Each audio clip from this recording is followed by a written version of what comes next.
doesn't love pastries?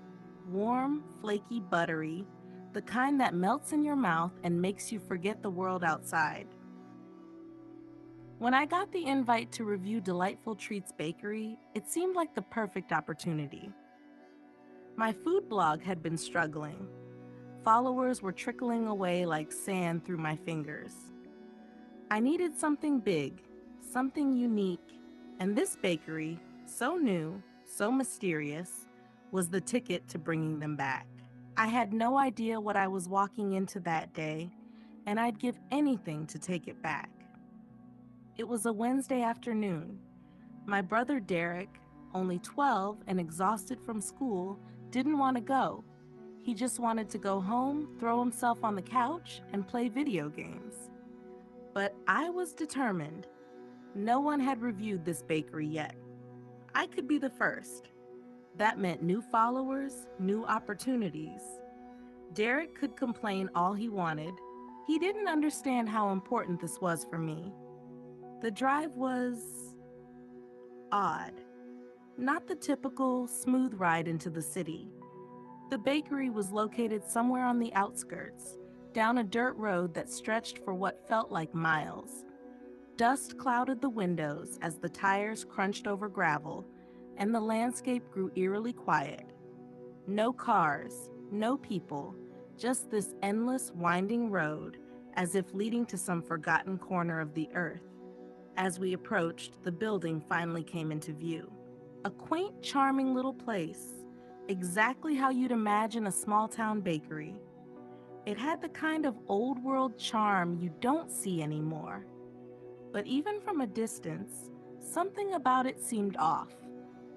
Derek had been whining the whole ride, but as soon as the bakery came into sight, he stopped talking. His face went pale.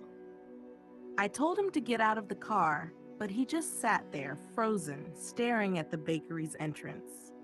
He mumbled something under his breath, something about seeing kids standing near the gate. They looked wrong, he said. Dirty, like they hadn't washed in days. Their clothes were tattered, and worst of all, they were staring at us, their eyes vacant, lifeless. I sighed, remembering the horror movie we watched last night. Clearly, his imagination was getting the better of him. I grabbed his hand and pulled him out of the car, ignoring his protests. He was practically trembling, but I chalked it up to exhaustion. We had a job to do. The second we stepped inside, the scent of fresh pastries hit me, and for a moment, all my worries vanished. The interior was as picturesque as I had imagined. Rustic wooden tables, antique chairs, soft lighting casting a warm glow across the room. The kind of bakery that feels like it's been preserved in time, untouched by the outside world. But there was a stillness in the air, a strange, unnerving silence, like the building itself was holding its breath. Out of nowhere, an old woman appeared behind the counter, smiling in a way that seemed almost too practiced, too perfect. She offered Derek a sweet roll, and just like that, his fear melted away. He grabbed the pastry without hesitation, biting into it as though he hadn't eaten in days. I sighed with relief. At least he was distracted now. The woman's husband emerged from the back, welcoming me with a broad smile. He gestured to a play area in the corner of the bakery, packed with toys and board games, telling me Derek would be entertained while I focused on my review. Grateful for the break, I led Derek to the play area, then turned back to the bakery. It was time to get to work.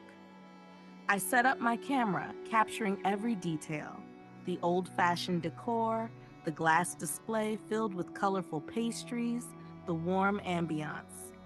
But as I reviewed the footage, something strange happened.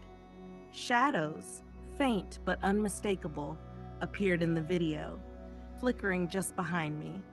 They looked like children, small and fleeting, darting between the tables. My heart started to race. Was I imagining things? Before I could replay the clip, my phone died. no warning, just dead. The old woman noticed my confusion and appeared beside me again, this time holding a plate of pastries. "Try these," she said, her voice soft, almost hypnotic. "They're our specialty." The pastries were unlike anything I'd ever seen, small, delicate, and impossibly beautiful. Without thinking, I took a bite. The taste was unreal, rich, buttery, savory. As if my senses had been heightened, the flavors hit me all at once, overwhelming and intoxicating. I forgot about the shadows, forgot about the weird vibe of the place, forgot about everything but the food in front of me. As I devoured the pastry, the old man returned, carrying a massive silver tray covered with a gleaming lid. With a flourish, he lifted the cover, revealing two enormous meat pastries, perfectly golden and steaming. "Our true specialty," he said, smiling. I didn't think twice. I was hungry, and the scent was irresistible.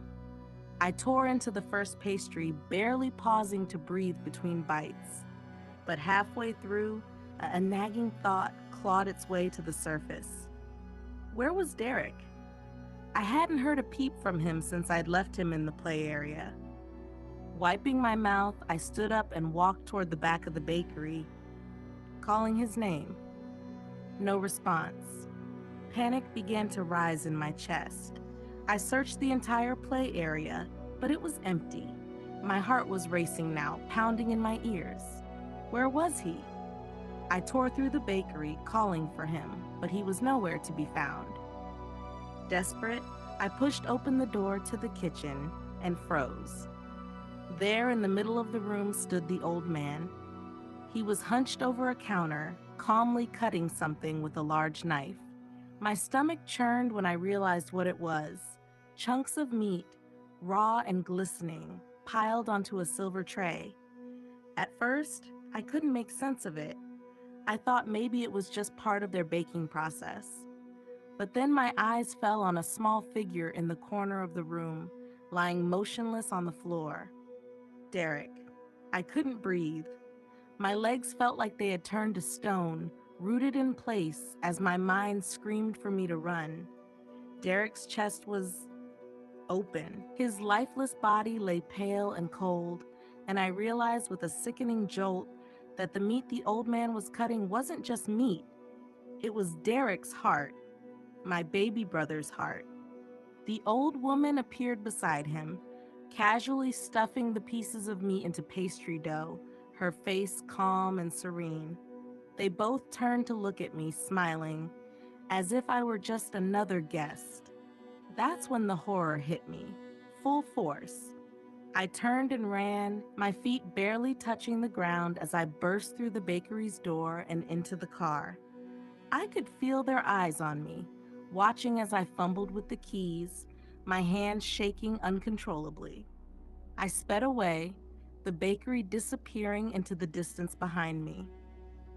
But in the rearview mirror, I saw them, the shadows Derek had mentioned. Children all standing at the gate, their faces pale, their eyes hollow. And among them, I saw Derek, his small form watching me as I drove away.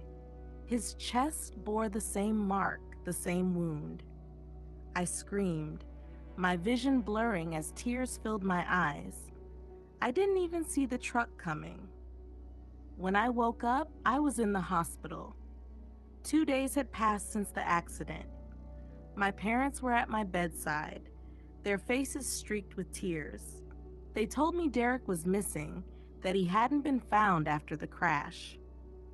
I tried to explain what happened at Delightful Treats Bakery, but they looked at me like I was insane. Then my grandfather spoke, his voice low and trembling.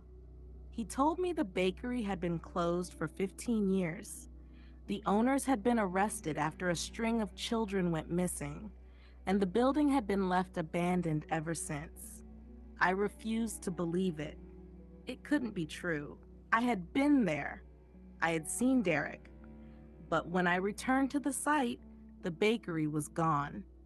In its place was a decrepit, crumbling house, overgrown with weeds, forgotten by time. There was no sign of Derek, no sign of the bakery, no sign of anything except the unbearable emptiness in my chest. I stopped food blogging after that. I couldn't bear to step foot in another bakery, couldn't even look at pastries without feeling